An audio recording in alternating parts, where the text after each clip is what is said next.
അസ്സലാമു അലൈക്കും വറഹമത്തുള്ള. ഒരിക്കൽ അബ്ദുല്ലാഹിബിൻ ഉമർ ഒരു ആട്ടിടയന്റെ അടുത്തുകൂടെ നടന്നു പോവുകയായിരുന്നു. ആട്ടിടയൻ ഒരുപാട് ആളുകളെ മേയിച്ചുകൊണ്ടിരിക്കുന്നു. എത്ര ആടുകളുണ്ട് എന്ന് ചിലപ്പോ അതിന്റെ ഉടമസ്ഥന് പോലും തിരിച്ചറിയുമോ എന്ന് സംശയിക്കുമാർ അത്രയും ആടുകളുണ്ട്. അബ്ദുല്ലാഹിബിൻ ഉമർ റളിയല്ലാഹു ചോദിച്ചു, ഒരാടിനെ എനിക്ക് തരുമോ? അദ്ദേഹം പറഞ്ഞു, ഇല്ല, ഞാനല്ല ഇതിന്റെ ഉടമസ്ഥൻ.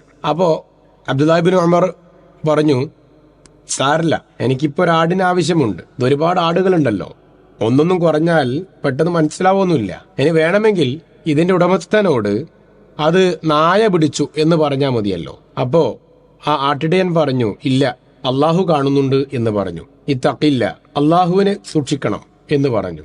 അപ്പോ ഒരാട്ടിടയനുണ്ടായ ഒരു ഈമാൻ, അള്ളാഹു നമ്മൾ എവിടെയാണെങ്കിലും നമ്മുടെ കൂടെയുണ്ട് എന്ന ആ ഒരു തത്വം നമ്മുടെ ജീവിതത്തിൽ എന്നും ഉണ്ടാവേണ്ടതാണ്. സാധാരണ ആട്ടിടയനെ സ്വാധീനിച്ചത്, ആട്ടിടയനെ നന്മയിൽ നിലനിർത്താൻ സഹായിച്ചത് ആ ഒരു ചിന്തയാണ്.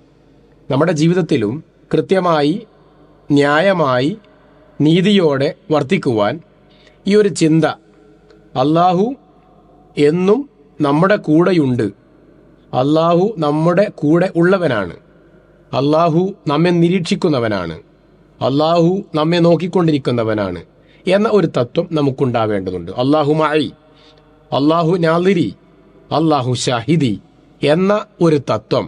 അള്ളാഹു എൻ്റെ കൂടെയുള്ളവനാണ്, അള്ളാഹു എന്നെ നോക്കിക്കൊണ്ടിരിക്കുന്നവനാണ്, അള്ളാഹു എന്നെ കണ്ടുകൊണ്ടിരിക്കുന്നവനാണ്. ചെറിയ പ്രായത്തിൽ തന്നെ അബ്ദുല്ലാഹിബ്നു മസ്ഊദ് റളിയല്ലാഹു അൻഹു പോലെയുള്ളവർ തങ്ങളുടെ മക്കൾക്ക് പഠിപ്പിച്ചു കൊടുത്ത കലിമാത്ത് കൂടിയായിരുന്നു അത് എന്ന് നാം ഓർക്കുക. അള്ളാഹു അനുഗ്രഹിക്കട്ടെ. അസ്സലാമു അലൈക്കും വറഹ്മത്തുള്ളാഹി.